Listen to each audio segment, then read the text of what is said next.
All right, Dan, here's the Wall Street Journal story has published. I'm just reading this now for the first time. The Wall Street Journal has reviewed a book put together for Jeffrey Epstein's 50th birthday. As part of that book, a letter was submitted by Donald Trump. Trump's letter features a drawing of a naked woman. And this text, which imagines a conversation between Trump and Epstein, there's a voiceover that says, "There must be more to life than having everything," the note began. Donald: "Yes, there is, but I won't tell you what it is." Jeffrey: "Nor will I, since I also know what it is." Donald: "We have certain things in common, Jeffrey." Jeffrey: "Yes, we do, come to think of it." Donald: "Enigmas never age. Have you noticed that?" Jeffrey: "As a matter of fact, it was clear to me the last time I saw you." Trump: "A pal is a wonderful thing. Happy birthday, and may every day be another wonderful secret." What the f***? Welcome to Pod Save America. I'm Jon Favreau. I'm Dan Pfeiffer. Dan, welcome back. God, it's been week so to be long. Gone. Well, then I was gone the week before. It's been like, this is the longest we haven't podcast together in a long time. Here's the thing. We're always podcasting. It's just sometimes the microphones are on. That is very true. Where did you go on vacation? I was on a family trip with my parents and my brother, my sister-in-law, and my niece in Hawaii. There you go. Oh, you love Hawaii. Yeah, it was very nice. Well, it's good to have you back. We have a packed show for today. We're going to talk about Trump threatening to fire the Fed chair, the Republican Congress going after Big Bird and Daniel Tiger, new midterm polling from Trump's pollster that should scare the hell out of Republicans, the party's attempt to pick up seats in Texas by redrawing the maps, the return of Andrew Cuomo, and then Dan's interview with the chair of the House Progressive Caucus, Texas Congressman Greg Casar. But we got to start with the question that's weighing heavily on all Americans as they huddle around their kitchen tables each night. Where are the Epstein Files? We had some of this from Shane Gillis, hosted the ESPYs this week, and this was at the very beginning of his opening monologue. Actually, there was supposed to be an Epstein joke here, but as it got deleted. Must have probably deleted itself, right? Probably never existed, actually. Let's move on as a country and ignore that. So I would say the joke before that was quite funny as well. Yes. Which was about Trump wanting to stage a UFC fight on the White House lawn and saying, last time Trump staged a fight in D.C., Mike Pence almost died. people weren't sure if they could laugh at that one as hard. And then I feel like then they got into it and they laughed at the Epstein one pretty hard. Yeah. Anyway, this is basically Donald Trump's answer, too, though his is serious and not a joke. Trump's latest answer is that the Epstein files he promised to release, the files from a child sex trafficking case that Trump's own Department of Justice was set to prosecute in 2019 before Epstein died in federal custody. Those files are actually just a big hoax created by none other than Barack Obama, Hillary Clinton, and Joe Biden. And if you are a supporter of Trump's, who still might have some questions about his latest theory on the Epstein files, you are, according to Trump, quote, stupid, a weakling, and someone whose support he no longer wants. That's right. According to Trump's latest posts and comments, you are officially excommunicated from the MAGA movement if you still have any questions about his good old friend, his late friend, Jeffrey Epstein. The man, he's on his plane at least 7 times, partied with them, once said that he knows he likes girls and he likes them young. This is all Donald Trump and Jeffrey Epstein. But now, if you have any questions about the promise he made in the campaign to release the files, you are stupid and you are not welcome in MAGA anymore. The White House also said on Thursday that the president does not want Pam Bondi to appoint a special prosecutor, even though some of Trump's closest supporters, like Steve Bannon and Laura Loomer, have called for one. Republicans in Congress blocked votes all week on measures that would force the DOJ to release more information from the Epstein files, though Republican Thomas Massie who Trump has threatened with the primary challenge, is teaming up with Ro Khanna to force a vote via discharge petition, which is a long and complicated procedure that probably does have enough votes to succeed, which is also one reason why, as we're recording this and Trump's debating this package of cuts that we'll talk about later, they can't move forward on it because Republicans may attach a measure that may be binding or not binding to vote on whether there should be a release of the Epstein files, probably because they know Massey has the votes on a discharge petition. And all this is because Donald Trump just keeps making this worse every time he speaks or posts about Epstein. Here's some of what he said in just the last 24 hours. I call it the Epstein hoax. The sad part is it's people that are really doing the Democrats' work.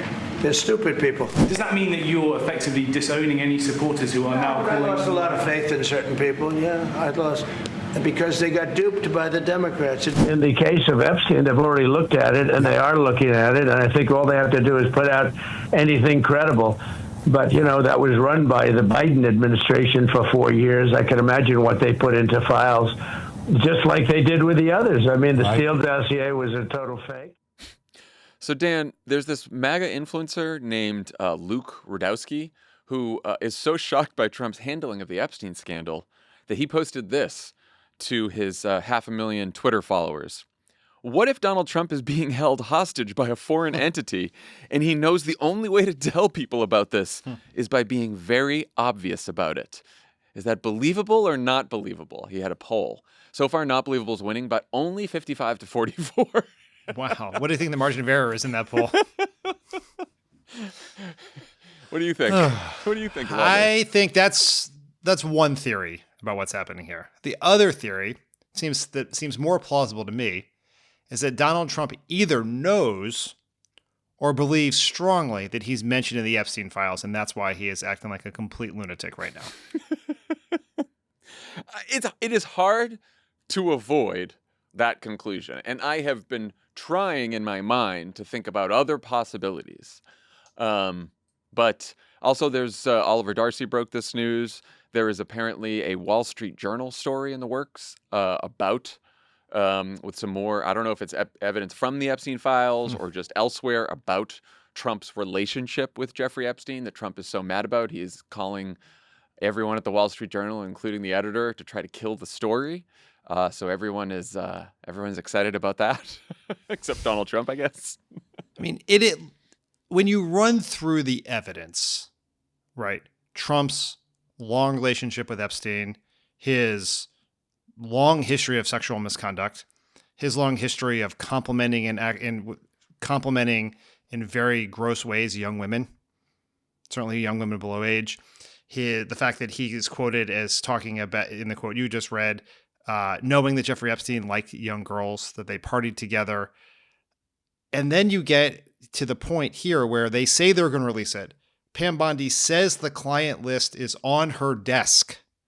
And then right after that, they're like, oh, sorry, no client list exists. There's nothing here. Turn around, go away. And then the way Trump talks about it, he keeps saying, we'll release anything credible. And then he keeps making these accusations that anything that there could be some sort of malfeasance on the record. So if perchance these ever come out through Congress, through subpoena, through leaks, that if Trump's name is in there, then obviously it's part of some Democratic hoax. And Merrick Garland, who we've known to be very aggressively anti-Trump over the years, was in there just like writing Trump's name in. Like the most plausible answer here is that Trump's name is in there, and that's why he's acting this way. I don't know what other reason he would be putting himself through this, acting this way, opposing the special counsel. If there really was no there, then this would be one way that his closest allies, people who like him the most, like Steve Bannon and Laura Loomer, want him to do, but he says no to that. Can I just point out a potential flaw in the president's logic in this latest theory that the Democrats created the Epstein files, or the Democrats under Biden, I guess, slipped in some files that are incriminating for Trump that aren't real.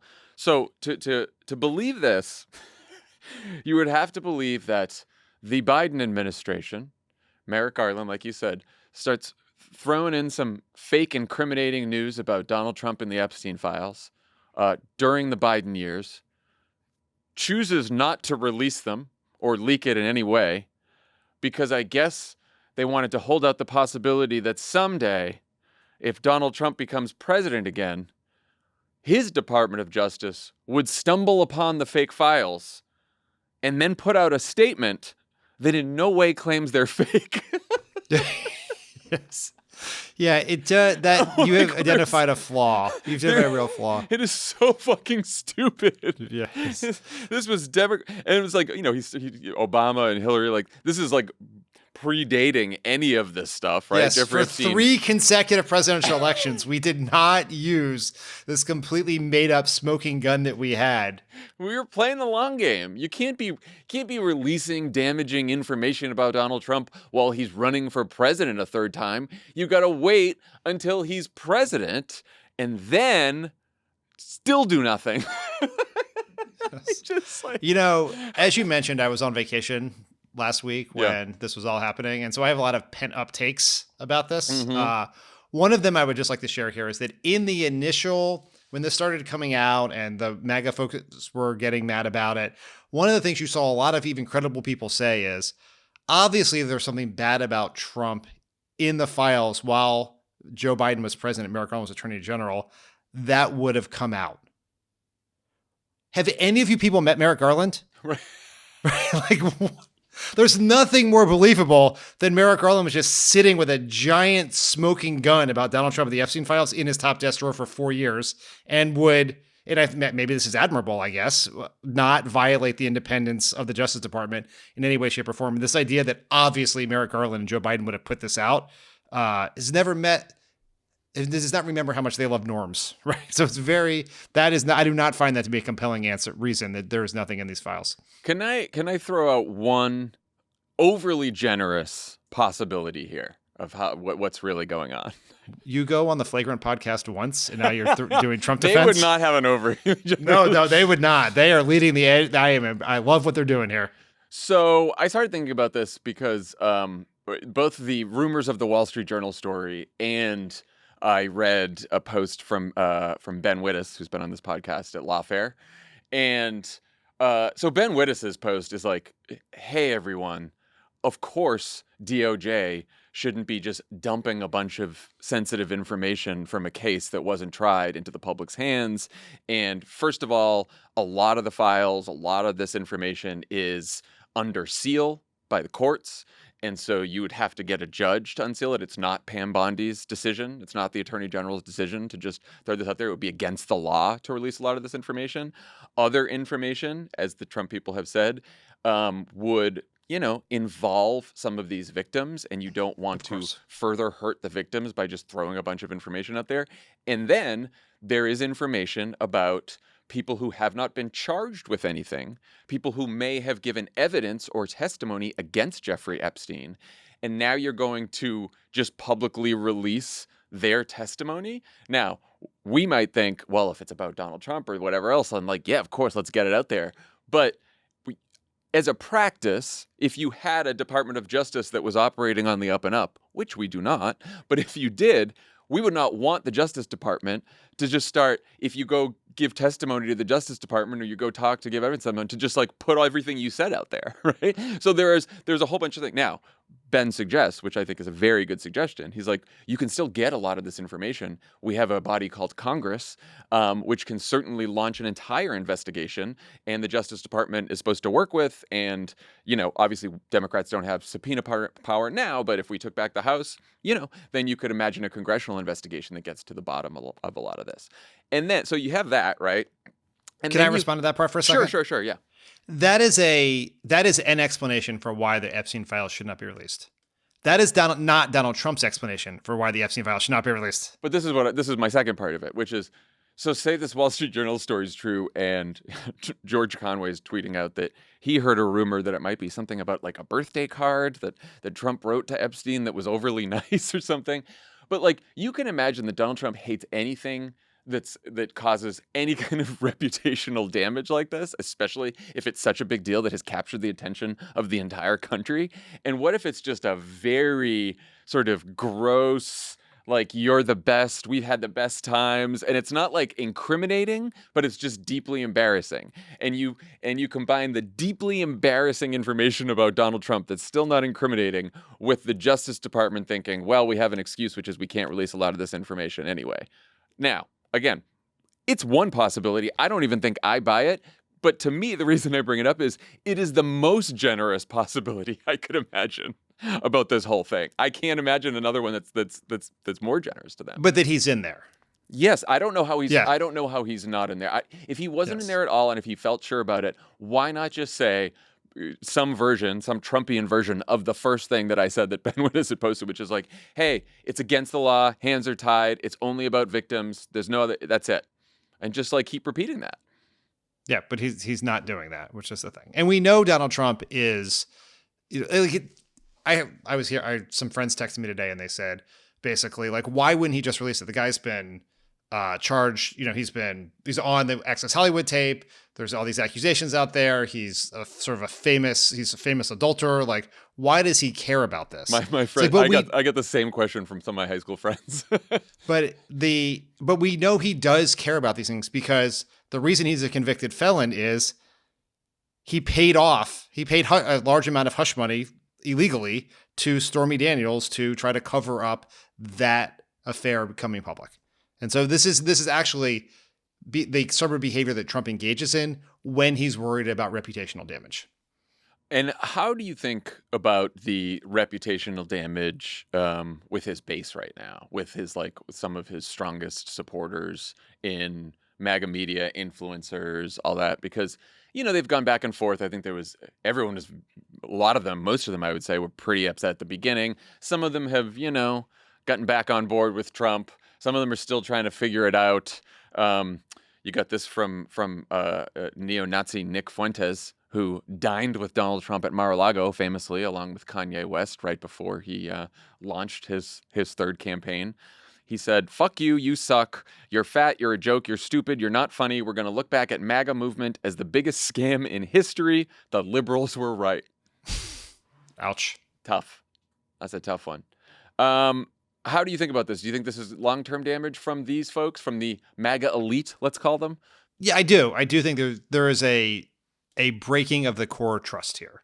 Because what happens, let's say they put something out at some point, right? Either Congress forces them or Trump gives in. These people aren't going to believe him because they feel that Trump has lied to them and lied to them repeatedly. And what I think is just really interesting about this is these, not Nick Fuentes per se, but Megyn Kelly, Steve Bannon, Laura Loomer, Alex Jones.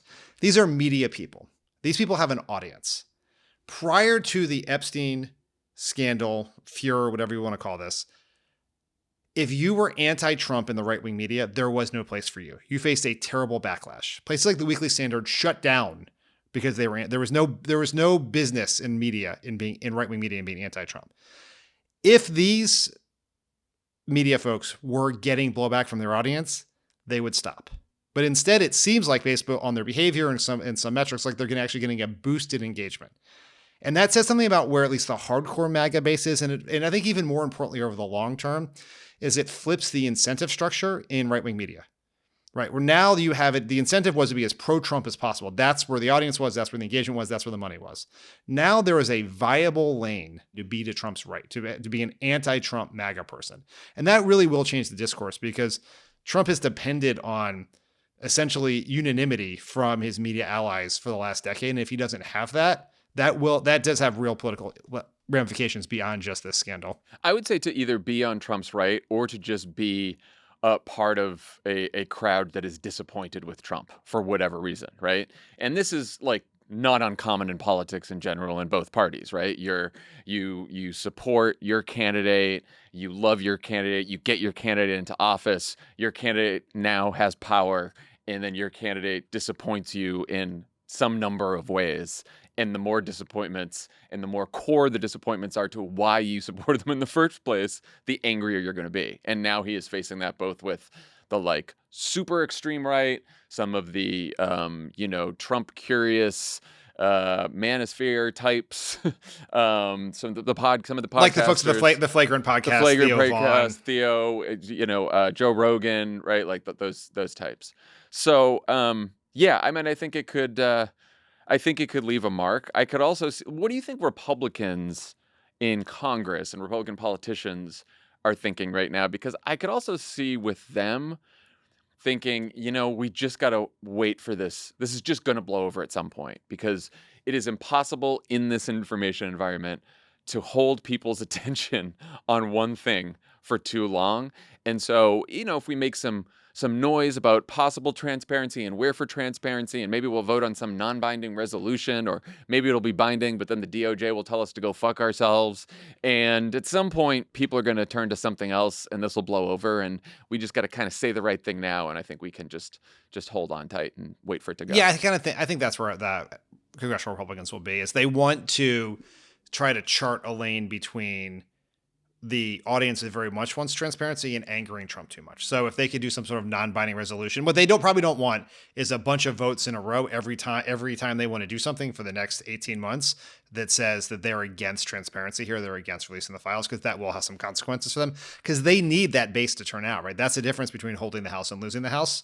And so they're going to try, I think they're going to try to find some sort of probably unsatisfactory middle ground there. And what about White House options here? Like there was, as I mentioned, Laura Loomer, Steve Bannon, others were urging Pam Bondi to announce a special counsel, or Trump to tell Pam Bondi to appoint a special counsel. Caroline Leavitt at the White House briefing today said the president does not want that special counsel. And I'm wondering what other options they have at the White House to let the air out of this balloon a little bit, or maybe they don't care. Maybe they just don't. Maybe they don't want to even try. It seems like their strategy is to try to just muscle through to the next crisis. And Trump's been trying to create them, right? He's like trying to prosecute his Adam Schiff. He's making announcements about the sweeteners use in Coca-Cola. He's trying to find some way to change the subject. He has thus far failed to do that. If they special counsel is an option, if they wanted to go that route. Even, I don't know that anyone should ever want a special counsel, right? There was a very famous meeting in the Clinton administration in the middle of the Whitewater crisis where I think it was Bernie Nussbaum's White House counsel was in the room with the political advisors like George Stephanopoulos, and they had a debate, and the political advisors wanted the Clintons to call for an independent counsel back when we had independent counsel law, and the lawyers were like, that's insane. The Clintons agreed with the political people. They called for an independent counsel. That independent counsel was Ken Starr. And so it's like the next 7 years of their lives were miserable. And so maybe you don't want that. You could announce one way to do this. I don't know that I want to give communications advice to them, but one thing you could do is announce that you're going to do a review and you're going to release everything you can release in 90 days. Yeah. Right? That's a classic Trump tactic to just kick it down the road. You could just pretend like Aaron Sorkin's in charge and say we're going to do a 2-hour primetime press conference about it. You could sit and do an interview. Certainly not with Trump. You'd need a person to do that interview. I'm trying to think of who could do it. Who would? Yeah. Maybe you send Marco Rubio out. Yeah. Fellow Floridian, Marco Rubio. I think that they probably just don't care. I kind of thought they would. I was a little worried that they would say, okay, special counsel, Ed Martin, or do you know who Lauren Boebert suggested for special counsel to look into this child sex trafficking case? I do know the answer to this, but is it better for the podcast if I pretend like I don't? Go for it. It's Matt Gaetz, right? It's Matt Gaetz. Yes. We are looking into... Well, look, if you want someone the almost attorney general who may know a thing or two about a Florida-based sex trafficking ring. Yeah, sure does. Allegedly. Does. Yeah, that would be a real troll. That would be a real troll. You're getting a subject matter expert there, I guess. Yeah, that's true. All right, so no special counsel, but the Justice Department did fire Maurene Comey on Wednesday, an SDNY prosecutor who went after Epstein and Ghislaine Maxwell. And yes, if you're wondering, she is related to that Comey. Maureen happens to be James Comey's daughter. What do you make of this? Probably doesn't fix any of Trump's Epstein problems, huh? No, things seems to make them much, much worse, right? If you have a lot of questions about what's going on here, that all of a sudden, out of the blue, Trump fires the person who prosecuted Epstein, Maxwell, and Diddy. That raises questions about Diddy. What do we know about the connections there? I am assuming that this is an idea that has like been working its way through the system. Like there's someone in charge of like petty revenge, and they finally got around to firing her. They just happened to do it right at the so worst it was possible like moment. right person for the wrong thing kind of thing. Yeah, it just they don't really. Just a truly insane thing to do right now. The theory that the New York Times floated in its New York Times way, which is not directly, but just sort of through their kind of vague language, is she was mentioned in a Politico story last week about not wanting to release some of the information and evidence in the Epstein case for the reasons I mentioned earlier, because victims, sensitive, under seal, all that. And I think the New York Times said she may be getting set up to be a scapegoat by the Trump administration, because then they could say, oh, see, she was withholding she was the one withholding all this evidence. But I was like, the only problem there is now that they've got rid of her, who's holding up the evidence now? Could you just imagine if Trump went to the right-wing MAGA people and was like, look, I'm trying to do it, but Jim Comey's daughter is stopping me. Like, and now she's finally out, but don't you just assume she took it with her? She took the files with her. I should not give my them assumption ideas. here in less New York Times way is that they've been wanting to fire her a long time, but they thought it was probably a bad idea to fire her in the middle of the Diddy trial. And so they just waited till that was over and then fired her, which also happened to be in the middle of the Epstein scandal. You might say that they 86'd her, you know. Oh, there you go. The traditional use of that, by the way. Yes. Not Okay. Thank you. Thank you. So we're starting to get polling on this. Quinnipiac poll taken over the weekend has 63% of voters disapproving of Trump's handling of the Epstein situation. Only 17% approve. When you narrow that to Republicans, 40% approve, but a full 36% disapprove. A Reuters poll conducted Tuesday and Wednesday had similar numbers, and it has 69% of voters, saying they think government is hiding key details about Epstein. So that's people's views on it. Not great. What's your guess on the salience of this issue for people, and particularly Republicans? I'm just going to guess that if you ask people what they care about most, it's cost of living, the economy, jobs, immigration, Epstein's going to fall well below all of those things. But I think that's sort of an overly pedantic way of looking at this issue. What this issue is about is not about the Epstein Files per se. It goes to the crux of what has decided the last several elections, which is a question. We live in a perpetual change election, and it is people are dissatisfied and angry about the political system that they view to be corrupt and broken and helping protect rich and elites and the politically connected. And this entire thing is about Trump going from someone who is coming to Washington to break up that corrupt political system to being someone who is now wielding power to protect the very elites, himself included. And so it goes to something much bigger that I think doesn't show up in polls. What we really should be tracking on this is how people feel about Trump as a change agent or an outsider or part of the status quo. We haven't seen that polling yet.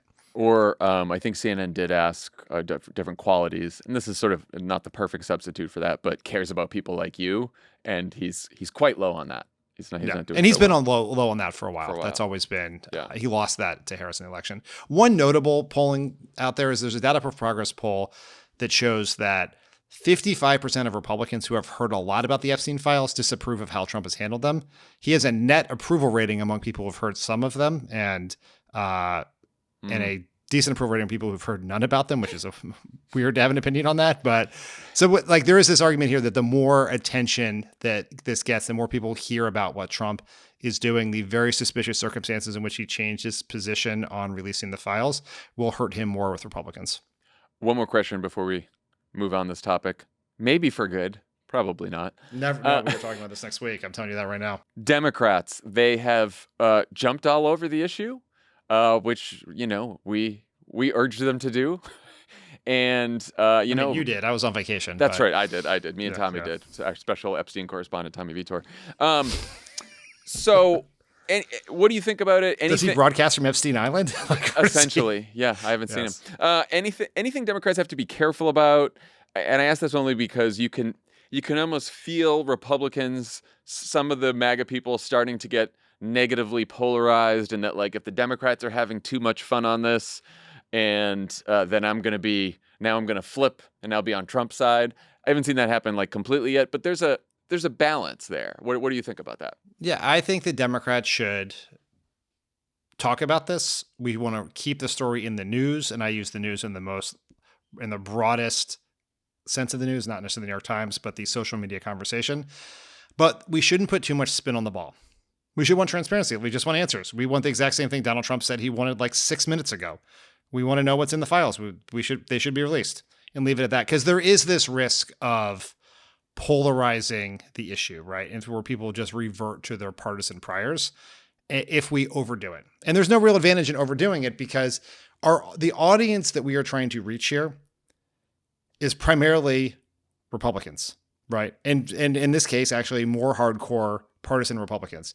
And so the best messengers to do that is not Democrats, right? It is. So I like one thing, I wrote a message back to newsletter about this earlier this week, where one of the things I encourage Democrats to do is, instead of posting your own social media videos about yourself talking about it, just share the conservative, there's plenty MAGA media folks. Yeah. The Joe Rogan, Andrew Schultz, all these people, Theo Vaughn, these people who had real influence with some segment of voters.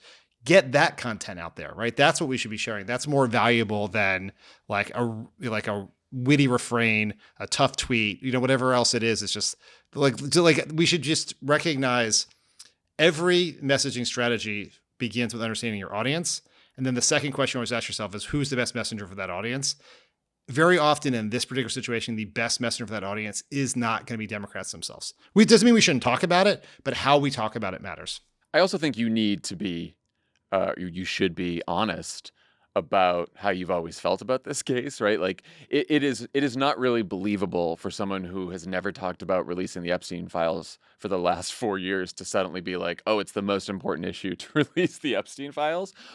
What I do think is that Trump's handling of this case is so, like, it has even surprised me how insulting it is to his own supporters' intelligence. And I think he has insulted their intelligence plenty of times over the last decade.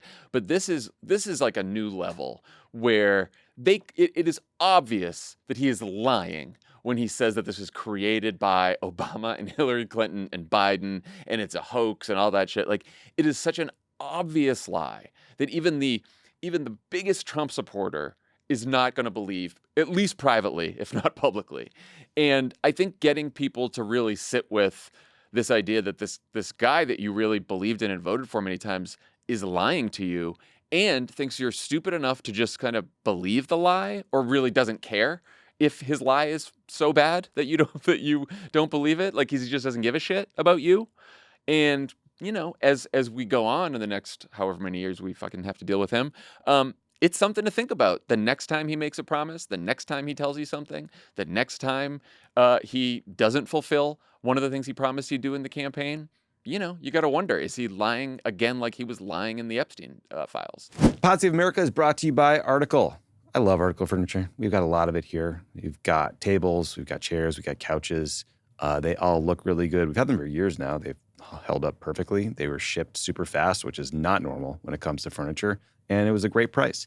Article makes it effortless to create a stylish, long-lasting home at an unbeatable price. With a curated range of mid-century modern, coastal, and Scandi-inspired pieces, Article products are designed to shine on their own or pair seamlessly with nearly any other Article product. This thoughtful design approach makes it incredibly easy to mix and match, helping you create a space that feels cohesive and stylish. Every item is chosen for craftsmanship, design, and lasting value. Article carefully curates its collection, selecting only high-quality, meaningful, and enduring pieces.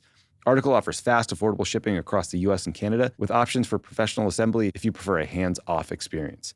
Have a question or need help with your design choices? Article's customer care team is available 7 days a week, offering knowledgeable support and even free interior design services to help you get your home just right. With Article's 30-day satisfaction guarantee, you can shop with confidence, knowing that if you're not completely in love with your new furniture, you can easily return it. This peace of mind ensures you can invest in your home without hesitation.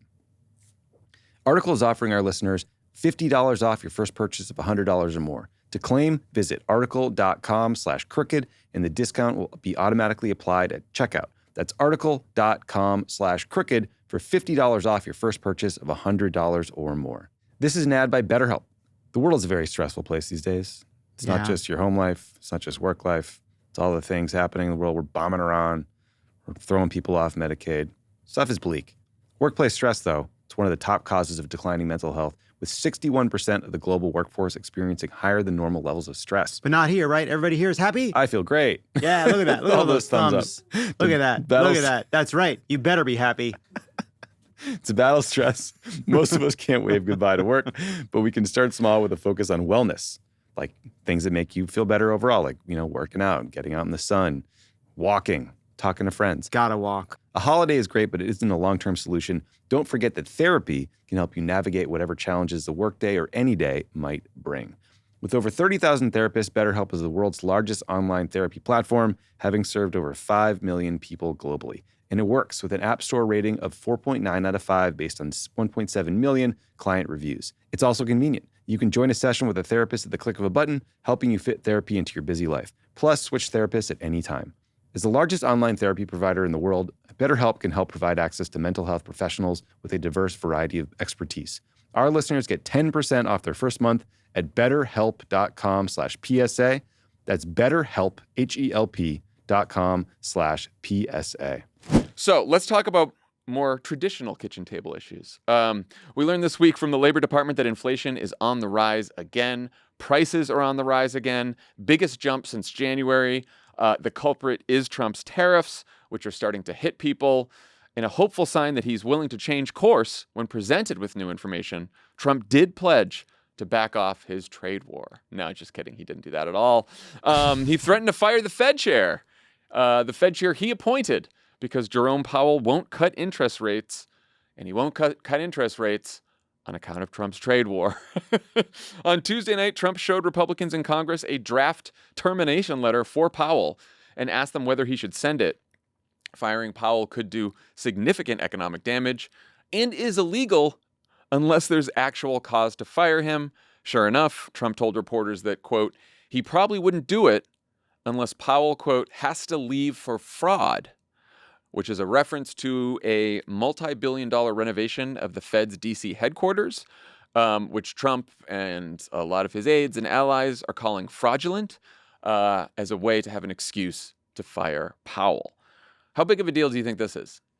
I mean, it is potentially a massive deal. Like if Trump were to fire Powell, it would fundamentally change how the U.S. economy is viewed around the world, right? Like one of our strengths is that the U.S. dollar is the global reserve currency. It's the currency that is thought to be so safe and so stable that it's what most Federal Reserves in other countries keep to ensure stability in their economies.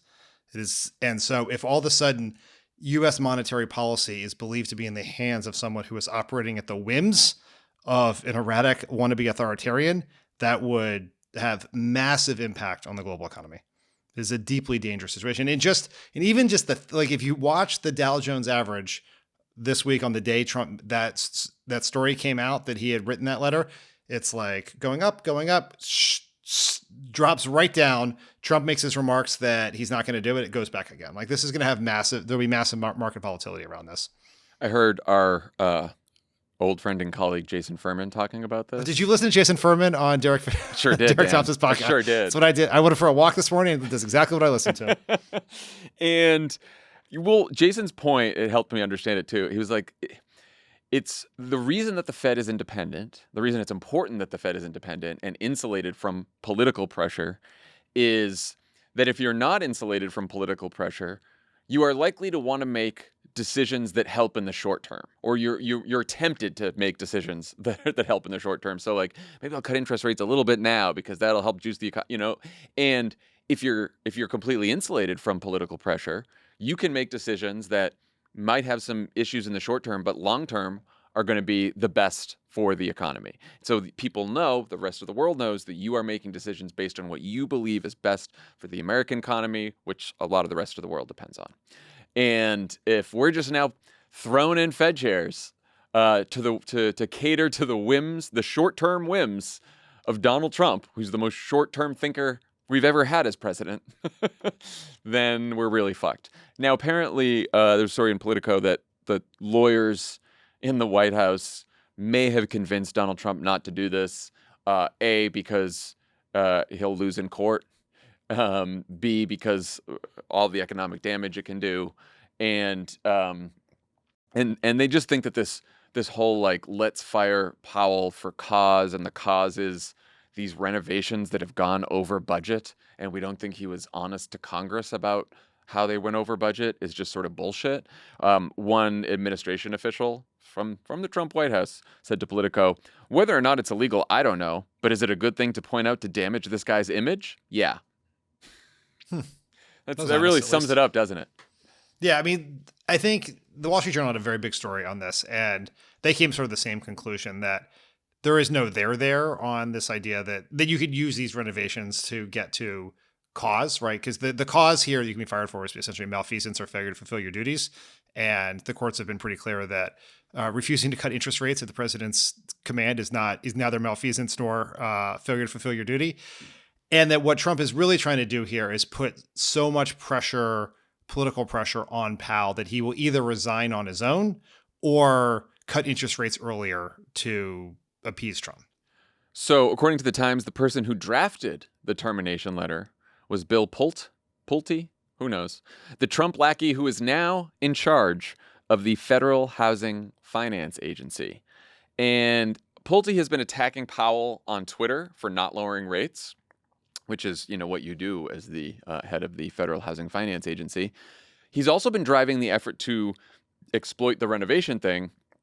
And get this, he's also the person pushing to investigate Tish James and now Adam Schiff for mortgage fraud. So it seems to me like using one of your top housing appointees to go after your political enemies for phony fraud charges and renovation bullshit is the bigger scandal than maybe splurging on a new reno.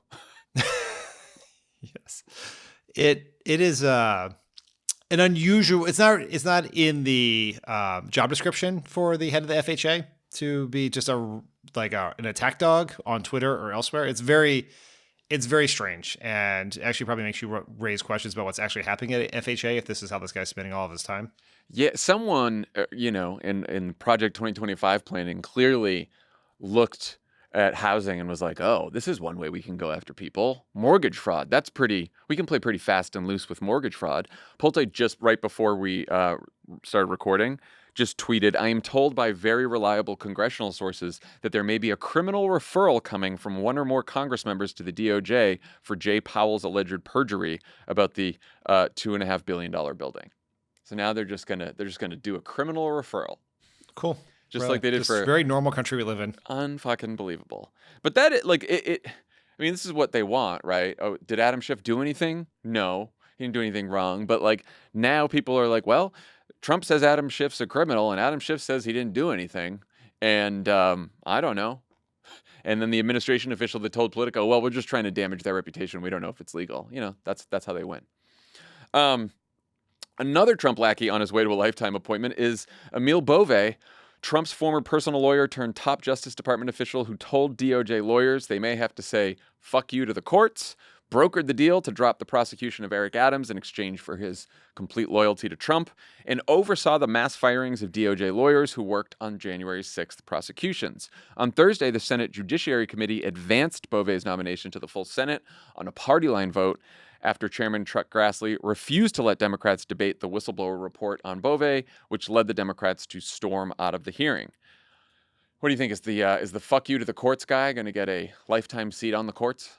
I mean, this is the Republican Senate that confirmed Tulsi Gabbard to be the head of the DNI and RFK Jr. to be the head of HHS and a weekend Fox anchor to be head of the Pentagon. So yeah, it seems like they're probably going to do what Trump wants here again, which is just the amount of disregard you must have for your own duties and your own oath to the Constitution to put this guy on the court of all people. Like, if it's not him, it's not going to be like Zoran Mondani. There's just be another right-wing person that Trump would put on there.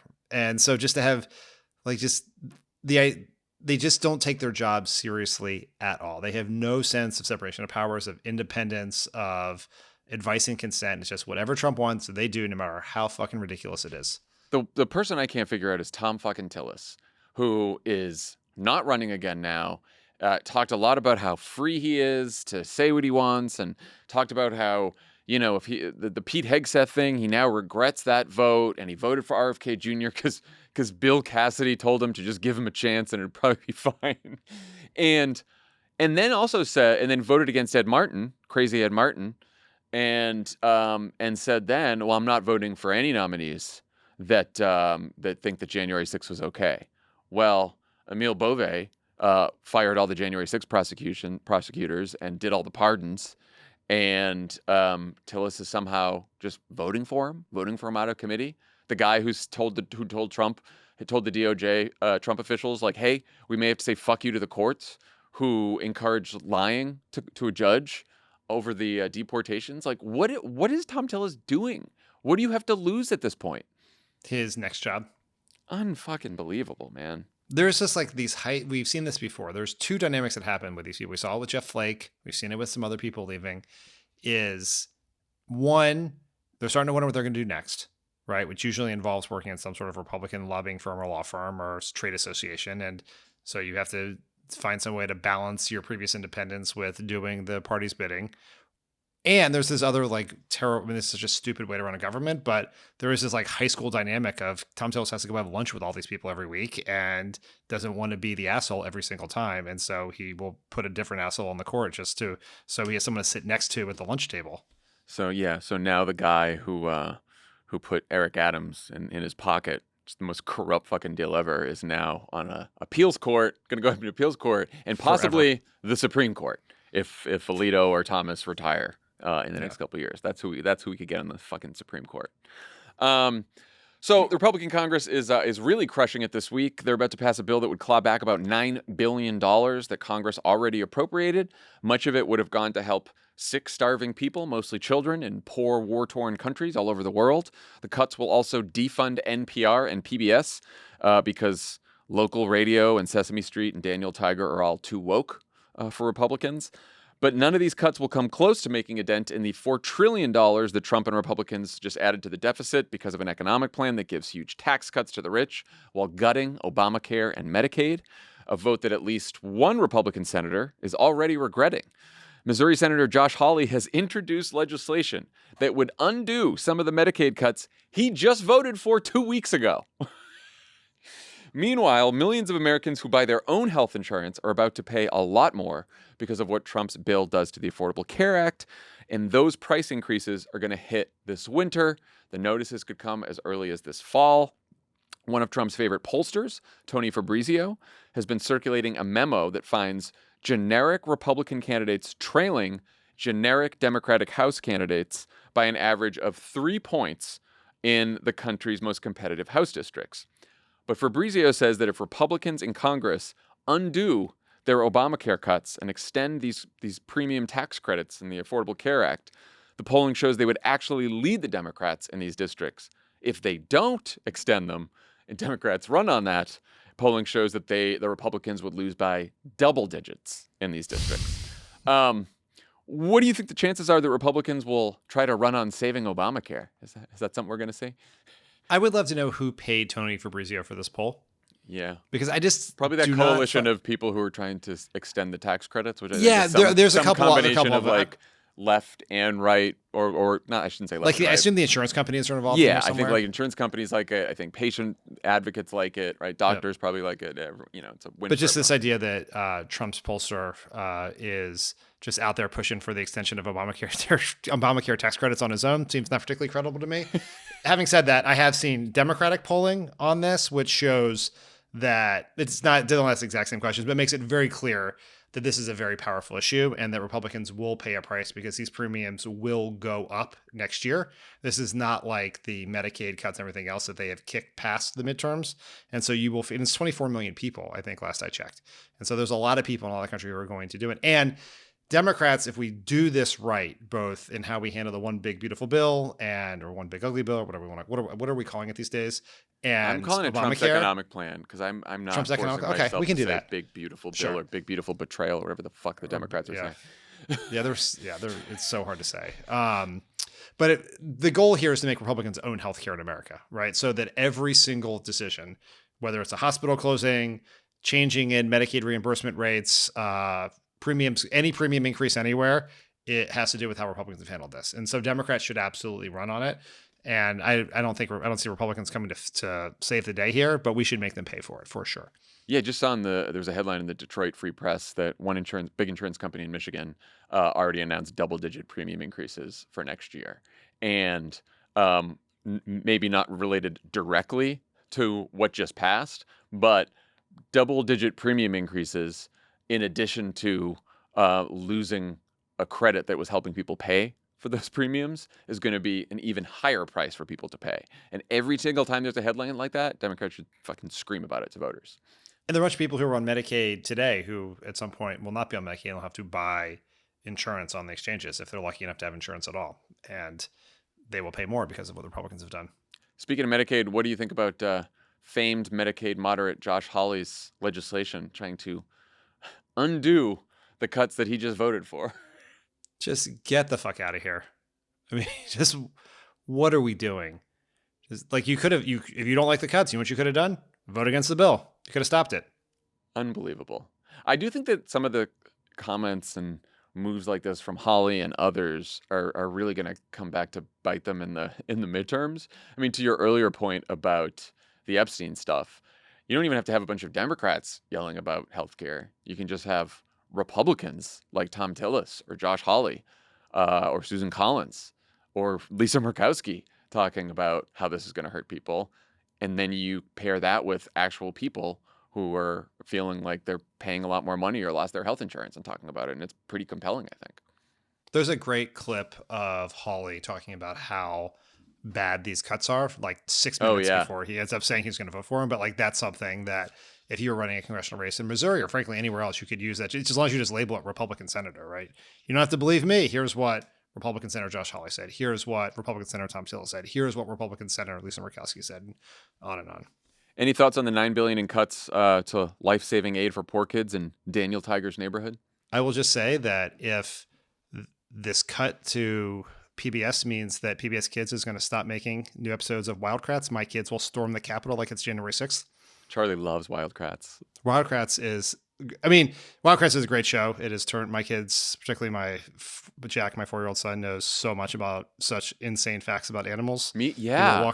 Charlie will say something, I'm like, how did you know that? He's like, oh, it's the Wildcrats. He's got Wildcrats Tony. He's got the Wildcrats on television. I always say, did you learn that in school? No, I learned that on Wildcrats. Like he just going around telling everyone that the Gila monster lives in the Sonoran Desert wherever he goes. But like a more serious point is these to pass these cuts to life-saving aid for poor kids and to public broadcasting a few weeks after you gave $1 trillion in tax cuts to the top 1% in this country is so gross that it's hard to take. Lisa Murkowski said, as the vote was happening, there was a tsunami warning in Alaska. And that in the rural parts of Alaska, the only way people got to hear about the tsunami warning was on the public airwaves, right? Local public radio. And with these cuts in big cities, they're probably going to be able to make up the difference with fundraising and tote bags and all the other things that PBS and NPR do.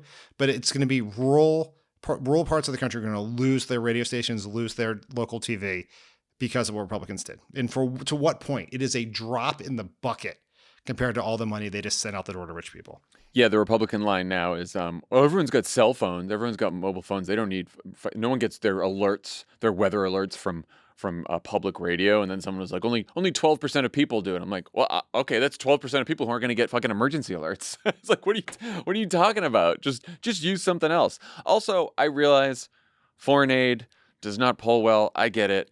Like, there was a story in the Atlantic this week that they're incinerating about $1 million worth of food that we already bought, taxpayers already spent the money on, and was supposed to go again to like starving children in Afghanistan and Pakistan and some war-torn countries and some really tough places.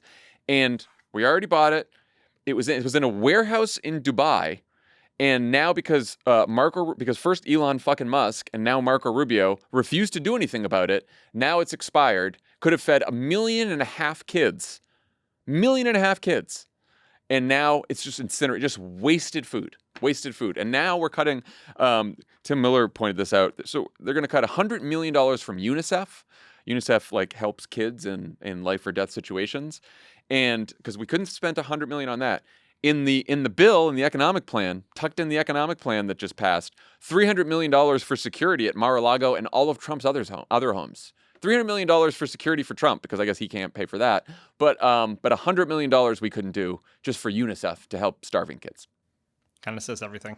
That's where we're at right now. Incinerating food and can't even help starving kids. Fucking ridiculous. One other way Republicans are trying to improve their midterm chances is by redrawing House districts so they can pick their voters. Their first target is Texas, where Trump and Governor Greg Abbott are pressuring the Republican state legislature to hold a special session on redistricting years ahead of schedule in order to, in Trump's words, pick up 5 House seats. He's also suggested that other states could follow. But in a pleasant surprise, Democrats are fighting fire with fire. Tommy and I sat down with Gavin Newsom this week, who broke news right here in this studio about the options he's considering. Let's listen. We can do a special session. I can call for one today if I chose to. We can then put something on the ballot, and I could call a special election. We can change the Constitution with the consent of the voters, and I think we would win that. Or you can look at other avenues, which we are exploring, which are pathways with the legislature to do urgency clauses with 2/3 of the legislature in both of our houses, to move forward with legislative redistricting in between the constitutional construct, which is every census, the Independent Redistricting Commission does a new map, but it's silent about what happens in between. So it's a novel legal question, and it's being explored. So not every Democrat is on board. California Assemblymember Alex Lee, head of the state's Progressive Caucus, said that, quote, trying to save democracy by destroying democracy is dangerous and foolish. Another anonymous Democratic consultant told Politico that the optics would be, quote, horrendous and indefensible. That said, most other Democrats in California and in Washington, D.C. are supportive. What do you think? Is this a close call? I don't think it's a close call. I wish we lived in a world where the Supreme Court would rule against partisan gerrymandering as an assault on democracy. They have chosen not to do that. I wish we lived in a world where we could pass a law banning partisan gerrymandering, as Democrats tried to do in the John Lewis Voting Rights Act, but we don't.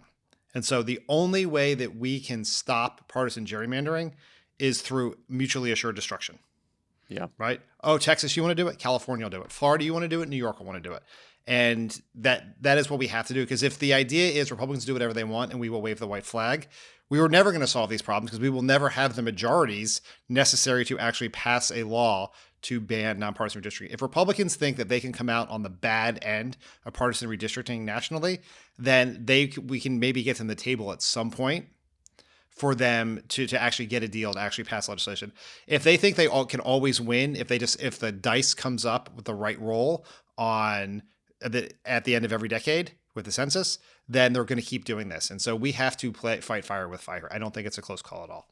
Yeah. Nonpartisan, independent redistricting for everyone, or we don't disarm unilaterally. It's very easy because this is about national House races. This is about national control of the House. So it's not a state by state thing, really, even though that's who is drawing the districts, right?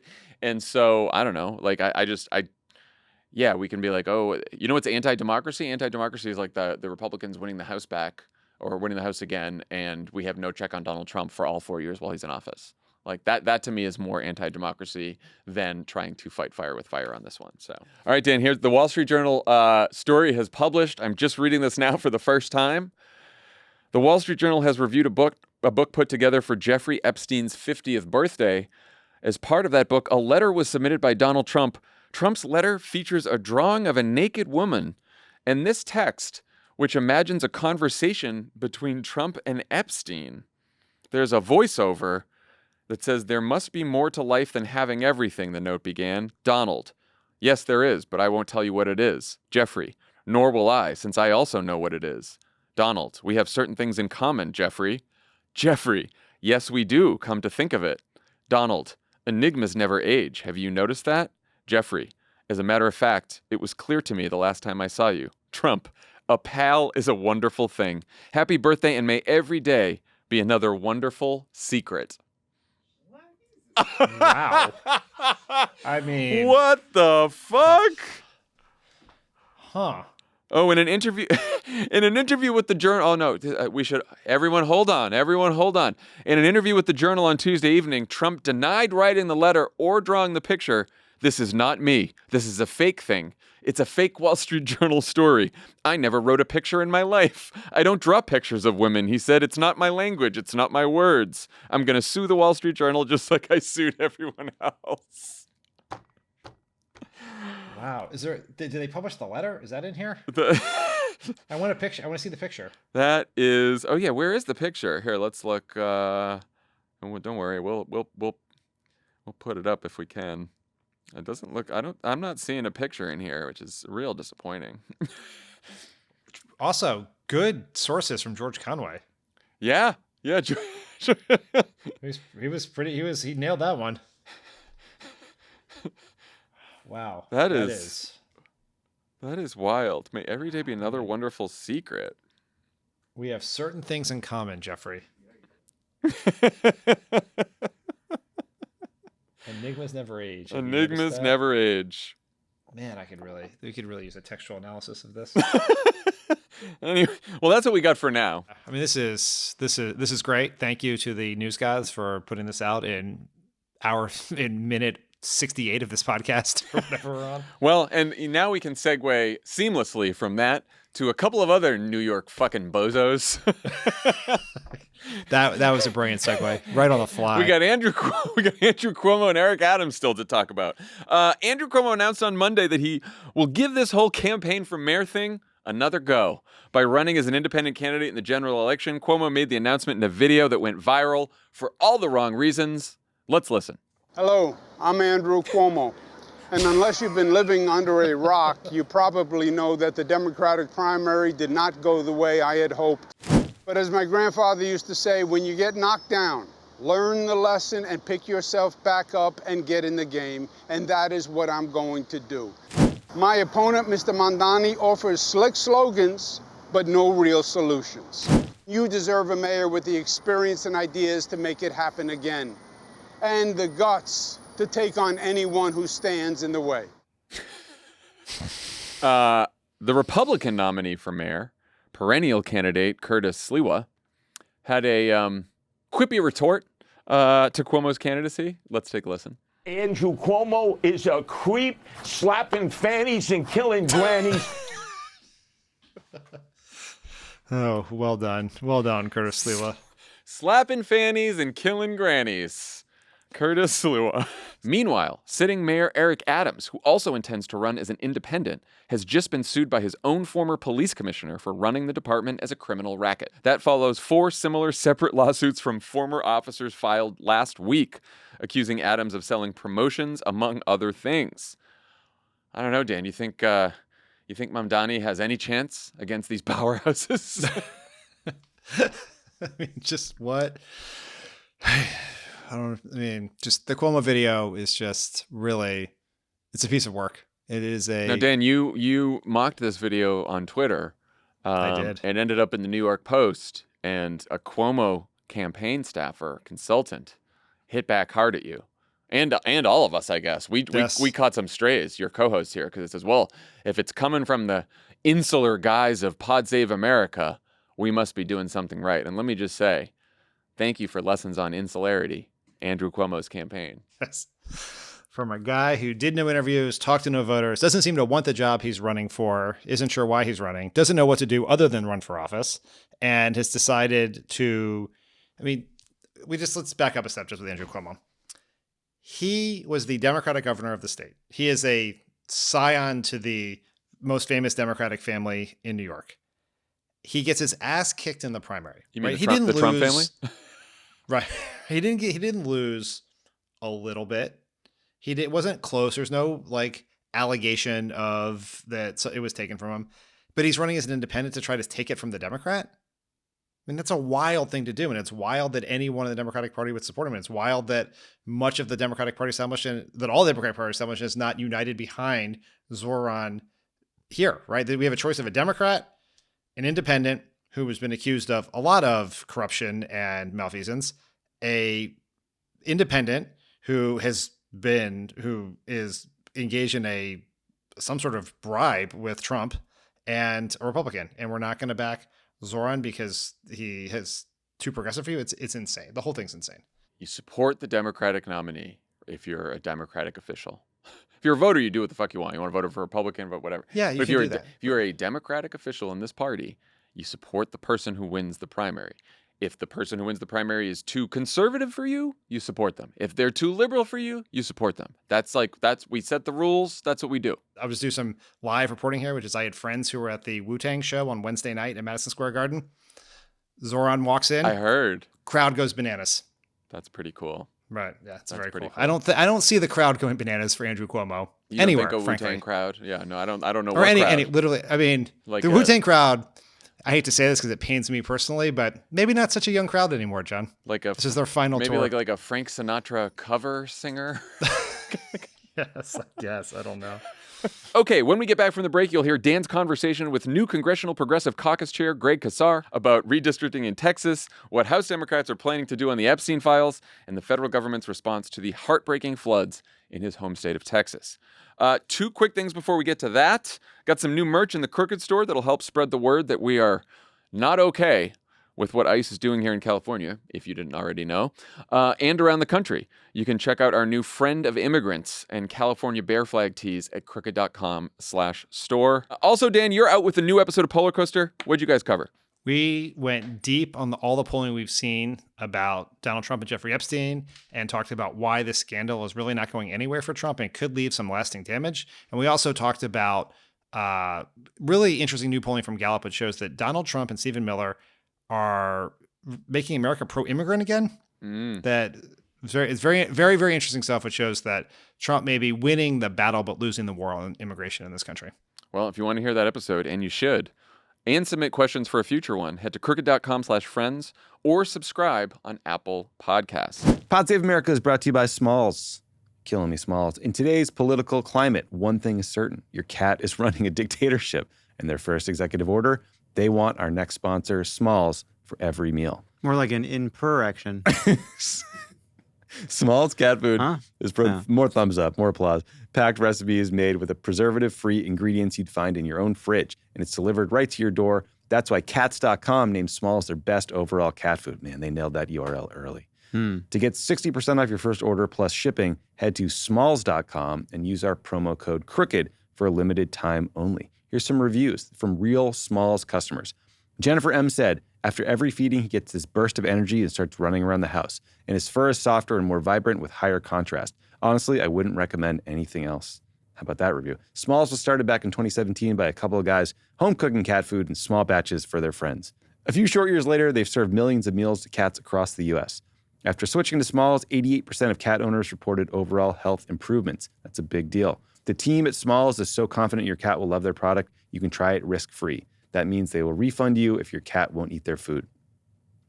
What are you waiting for? Give your cat the food they deserve for a limited time only. Because you are a Pod Save America listener, you can get 60% off your first Smalls order plus shipping by using my code CROOKED. That's 60% off when you head to smalls.com and use promo code CROOKED. Again, that's promo code CROOKED for 60% off your first order plus free shipping at smalls.com. Pod Save America is brought to you by Z-Biotics Pre-Alcohol. Let me tell you, if there's a surefire way to wake up feeling fresh after drinks with friends, it is Z-Biotics Pre-Alcohol. Z-Biotics Pre-Alcohol Probiotic Drink is the world's first genetically engineered probiotic. It was invented by PhD scientists to tackle rough mornings after drinking. Here's how it works. When you drink, alcohol gets converted into a toxic byproduct in the gut. It's a buildup of this byproduct, not dehydration, that's to blame for rough days after drinking. Pre-alcohol produces an enzyme to break this byproduct down. Just remember to make pre-alcohol your first drink of the night. Drink responsibly, and you'll feel your best tomorrow. As you know, I'm an evangelist for Z-Biotics. You're a huge fan. I'm Billy Graham for Z-Biotics. Wow. I literally will not have a drink without it. I've been in Ubers to go out for the night and see my friends and turned around. And Tommy also believes that Hurricane Katrina was caused by gay people. Yeah. I don't think that's Billy Graham. That's not Billy Graham. That's not Billy Graham. That's not Billy Graham. I'm That was the another. Oral That was Roberts Falwell of Z-Biotics. Yeah, And Pat Robertson, maybe? Okay, I don't know. One of those guys. Joel Osteen. Look, we're kind of afield from what we're supposed to talk about. I cannot recommend Z-Biotics enough. This is reminding me that I need to pack it for a long weekend I'm going on. Give it a shot. What's the worst that can happen? You'll probably feel a lot better. Summer is here, which means more opportunities to celebrate the warm weather. Before that, backyard barbecue and brew, glass of Pinot watching the sunset at the beach, or cocktail by the campfire. Don't forget your Z-Biotics pre-alcohol. Drink one before drinking and wake up feeling great and ready to take on the next day and all that summer has to offer. Go to zbiotics.com/crooked to learn more and get 15% off your first order when you use Crooked at checkout. Z-Biotics is backed with a 100% money-back guarantee, so if you're unsatisfied for any reason, they'll refund your money, no questions asked. Remember to head to zbiotics.com/crooked and use the code CROOKED at checkout for 15% off. Joining me now is the new chairman of the Congressional Progressive Caucus, Texas Representative Greg Casar. Congressman Casar, welcome to the pod. Thanks so much for having me on, man. All right, we got a lot to talk about today. Let's start with redistricting in your home state of Texas. John and I talked about this a little bit earlier on the podcast, but Trump wants Republicans in Texas to redraw your state's congressional map to get them a whole bunch more seats and try to hold on to power in what should be a tough election. What do you think of their plan and what are the consequences? Look, Donald Trump doesn't have a plan to win the upcoming midterms. He has a plan to rig the election rules. He knows that kicking over 15 million people off of their health care, giving all these benefits to his billionaire buddies is deeply unpopular. And so he's trying to figure out how he can completely change the rules of the game in the middle of all this. And he's basically demanding Texas Republicans completely redraw the map, not just nibble around the edges, violate the Voting Rights Act in ways we've never seen before, and see if he can use that as a roadmap to steal even more districts and even more seats, just all in his quest to hold on to a little bit of power.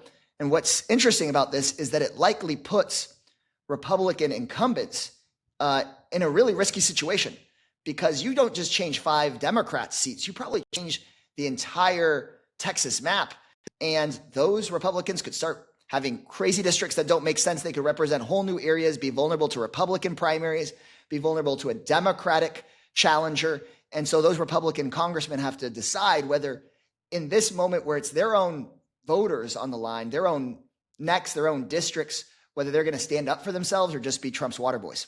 Even though some Republican incumbents could be more at risk, we do want to stop this plan, right? And how can that be stopped? House Minority Leader Jeffries urged Texas Democrats to do the quorum bust by leaving the state, something that Texas Democrats have done before. What's the right way to stop this, the right way to fight this? There's basically 3 steps in my mind. First, we need to buy time. And that's why House Democrats in the state of Texas need to be ready to filibuster, to bust quorum, which means if 50 House Democrats leave the building, you shut down the session. They need to be able to march in the streets to buy time so that folks like Governor Gavin Newsom, who's out there speaking out, saying that other states may start reaping what the Republicans sow, so that that pressure can start to build up. Republican members of Congress in other states and in Texas, like I said, need to start feeling the pressure as well. And Democrats need to make sure we fully fund campaigns to be ready to take on those Republican incumbents. And we use that to buy time. Then we also need folks to speak up all over the country. This needs to become a national issue because the Voting Rights Act as we know it is under threat here. Texas is already racially gerrymandered to hell. If they want to squeeze out 5 more seats, that means Trump is basically ripping everything up, sending us basically to pre-1965 on many of our voting rights laws. So we got to fire up the country. And then if they end up doing it, we've got to make them pay for it. We can't let this work because then it will just be their playbook every single time. How is what they might do violate what remains of the Voters' Rights Act after the Shelby County decision about a decade or so ago? Yeah, they got rid of pre-clearance, meaning that states that have a history of discrimination now are basically off the hook for that past discrimination and can do stuff like this, call a session that should be about rebuilding from the flood and instead just do redistricting in a week or two. We lost so much of that. We lost so much of them now being able to say they can gerrymander in a partisan way, but they're still not allowed under Section 2 to chop up and racially gerrymander such that, say, communities of color can't just be chopped up into 5 or 6 districts in a way that completely dilutes their vote.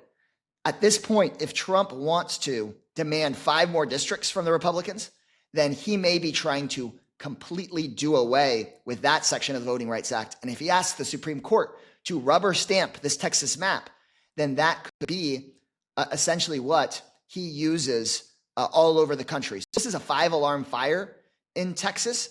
It's probably, I think, the biggest political story that people haven't heard of. And this 5-alarm fire could start spreading all across the country. Have you talked to members of the California delegation? Are they on board with what Governor Newsom is at least floating? The members of the California delegation I know are all in on saying that Republicans might just reap what it is that they sow. So I ultimately am going to let folks from other states speak up for themselves. But here's what I'll say. I believe in ending gerrymandering across the country, but that means across the country. I think that states, blue states, should say they're going to implement independent commissions when Texas does. I don't think that you get to national end to gerrymandering by blue states just signing up to do it and red states not having to pay any kind of a cost for continued gerrymandering and diluting the votes of communities of color. Yeah, it seems like there really are only two options to deal with partisan gerrymandering in this country because the Supreme Court has opted out of that fight. Is one would be to put it politely. To put it politely, yes, that they basically set up this incredibly this incredibly absurd system where you're supposed to deal. The way to deal with being gerrymandered is to vote, even though you lost the power if you vote through gerrymandering. It's very effective. But two ways. One is national legislation, right, which folks tried to do during the Biden administration, and then the second way is mutually assured destruction, which is essentially what you're suggesting, which is Texas has to know that if they move, California will move. Florida has to know if they move, New York will move, and so on. And we can't just wave the white flag and let them do it, right? And in the same sort of analogy, in a world of mutually assured destruction, you can eventually do cooperative. You get rid of a nuke, I get rid of a nuke, and eventually you get to nuclear non-proliferation. And that's where we want to be. But in my view, we have to stop the growing autocracy and authoritarianism, get back to reasonable democratic majorities, and then no longer have the kinds of Kristen Sinemas and Joe Manchins who, frankly, I think in my view, put themselves over the future of the country. No, absolutely. Okay, we're talking right after the House has passed 3 big pieces of crypto legislation. One of them is now headed to Trump. 2 of them are headed to the Senate. You voted against all of them. Can you explain to people what these bills do and why you opposed them? Yeah, so I think what folks need to know is that these were extremely light touch, in my view, regulation of cryptocurrency. Look, we established laws to protect us from big market crashes like we had in the 1920s. We established those laws after the Great Depression. And of course, they did not foresee cryptocurrency coming. But in my view, there's a lot of lessons to be learned from that. The Biden administration tried to apply some of those laws to cryptocurrency, and the crypto industry and crypto lobbyists sued the Biden administration, didn't want to follow those laws we created after the Great Depression. So we wound up in what is kind of a vacuum where they didn't want to follow those laws, and the Trump administration wasn't going to enforce them. So they put forward this kind of light touch regulation. What does that mean for you? If you have cryptocurrency and there's very light regulation, it means somebody could take advantage of you, could make a killing telling folks that this thing is worth a ton, and then leave you in the dumps. People essentially could get screwed out of their money, I think, if there's not strong enough rules. And if you don't earn cryptocurrency, that's actually my greater concern with this regulation, light touch regulation, because the AFL-CIO came out against these policies because your pension, your retirement funds could get wrapped up in this.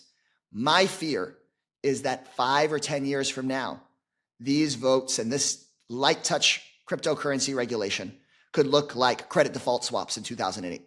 It could be the vulnerable point that results in people that had nothing to do with this losing their money. And in my view, the reason we wound up with light touch regulation rather than something more thoughtful for this evolving industry is because the cryptocurrency industry bought the president, bought the Republican Party, and took out guys like Sherrod Brown, who were trying to get to, I think, kind of the law of the 1920s upgraded to the 2020s kind of environment. I mean, a decent number of your Democratic colleagues voted for these bills. Is that right? That's right. And of course, everybody gets to vote their district and vote their conscience.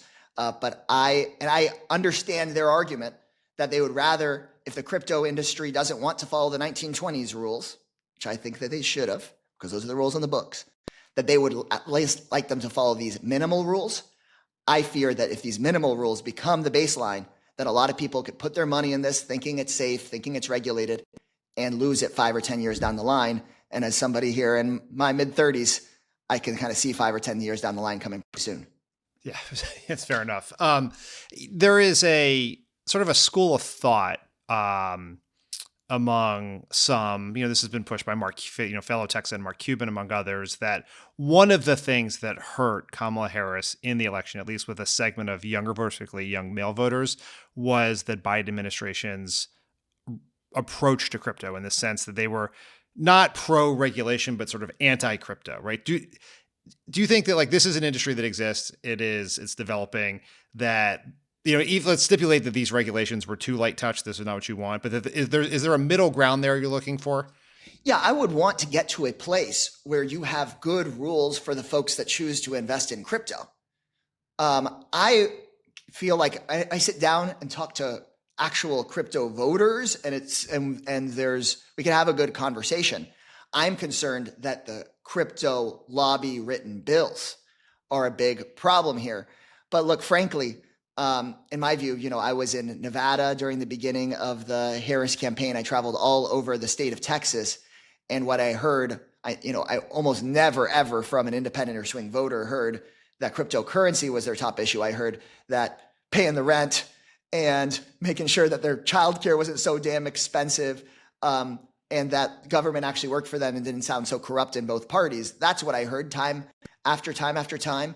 And I think that we just got to stop getting pulled into thinking that sort of the DC bubble of politics is what's dominating there. But I also understand that there are millions of people, tens of millions of people that have crypto, and we want to make sure that we're speaking to them as being protected and not just let the industry lobby speak for them. The Senate last night, or this morning, depending on what time zone you're in, passed a bill essentially codifying the Doge cuts. It's going to take $9 billion of congressionally appropriated funding for foreign aid and public broadcasting. I heard you guys were reporting that they're defunding Daniel Tiger. We're very upset about the Daniel Tiger, but my kids are they've moved into Wildcrats now, and they're very, very upset that Wildcrats could be defunded. In the old days, 10 years ago, there used to be 3 parties on the Hill: Democrats, Republicans, and appropriators. And the idea that Congress would allow a president to take away money that they appropriated was impossible to imagine. Is there any chance these rescissions get stopped in the House, or are they just going to greenlight this as they always do? Well, the way that we've been able to slow it down so far is by trying to force votes on releasing the Epstein files, right? That seems to be one of the only places where, these guys just do anything for Donald Trump.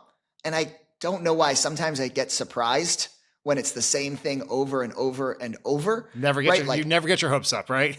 Yeah, no one ever made money betting on the independence of these guys. Yeah. It's billionaire bootlicking first, but then before first is Trump ass-kissing, Yeah. And so yeah, they've got this thing about NPR, and Trump is saying he's going to run over the appropriators, and they're headed that way. Then, we're saying, well, why don't you release the Epstein files while you're at it? And that slowed them down a little bit. But now it sounds like a bunch of the people that have said release the Epstein files a million times are now like, well, maybe after Trump is gone, they'll just do anything the guy asks. And at the end of the day, I'm a relatively new member of Congress. This is my 3rd year here. I was hoping that you would get here and be able to have more reasoned debates and figure some stuff out in the back room. But at the end of the day, I just think that for some of these folks, we just have to beat them, because there has to be a cost to just being such a bootlicker.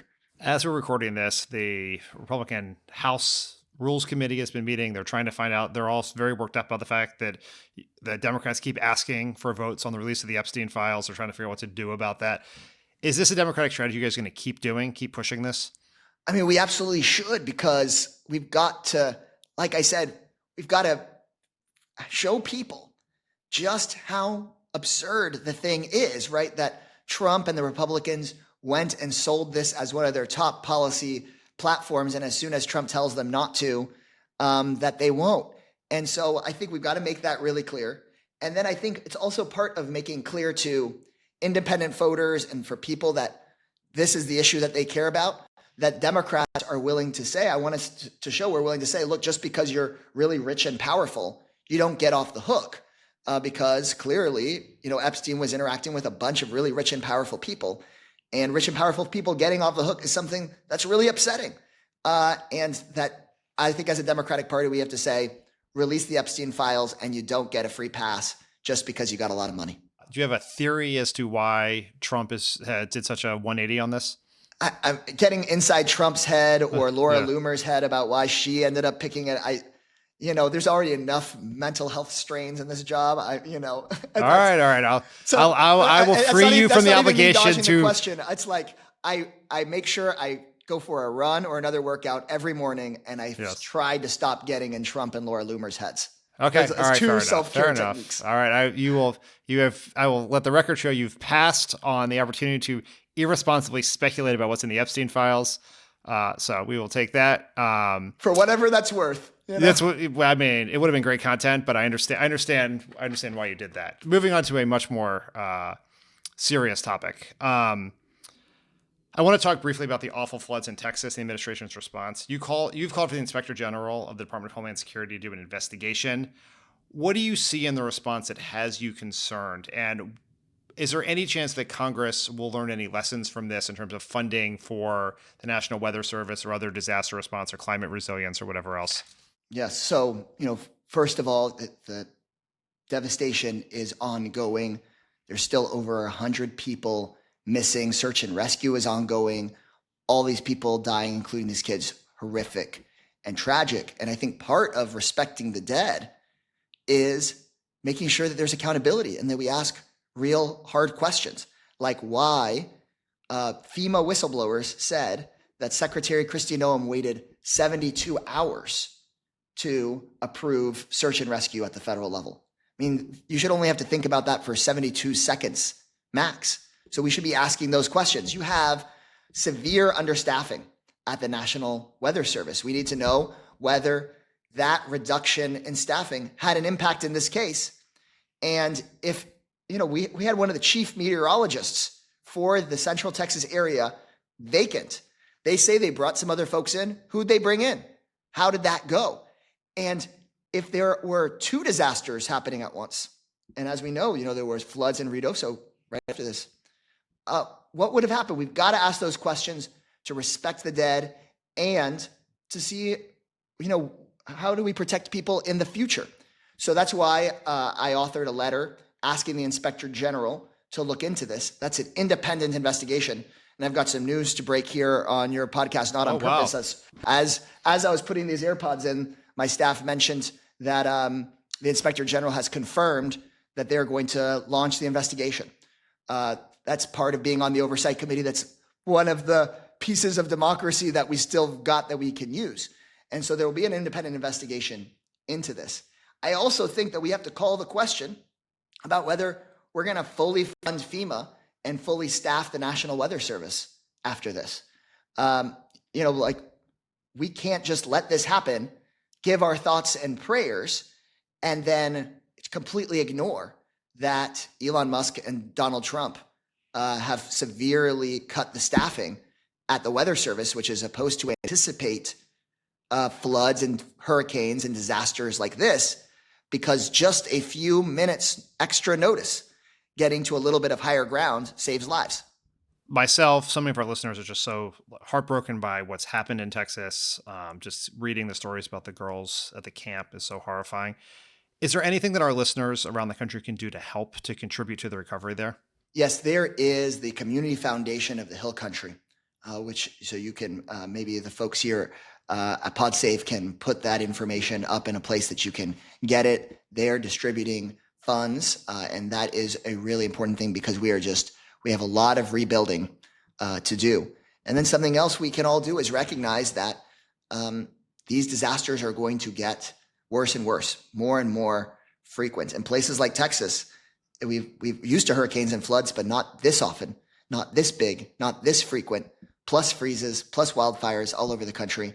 So making sure that we take care of one another, look out for one another, contribute what you can, even just a few bucks to helping in the Hill Country, and then keep speaking out because as a community, we can reduce the damage from these sorts of disasters, but we've got to take care of one another. And I think getting involved in local government is a huge way of participating. I'm a former city council member, and let me tell you, the decisions are getting made there about putting in the infrastructure to prevent floods and putting in the infrastructure for early warnings or hardening your city against wildfires. So I'm in Congress now, but I also really encourage folks listening to get involved at the local level because you can make a big difference to save lives in the future.